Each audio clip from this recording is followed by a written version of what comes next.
Oras na mapauwi sa Pilipinas, paharapin daw agad sa Senate Blue Ribbon Committee si dating Congressman Saldico.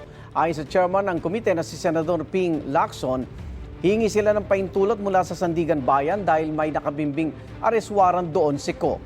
Patatandaan na ipinasabina ng Senate Blue Ribbon Committee si Ko noong Enero matapos hindi dumalo sa pagdinig kaugnay sa flood control projects.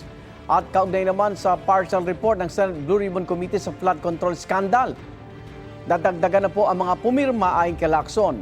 Lumagda na raw sina Senate President Tito Soto at Senador Erwin Tulfo.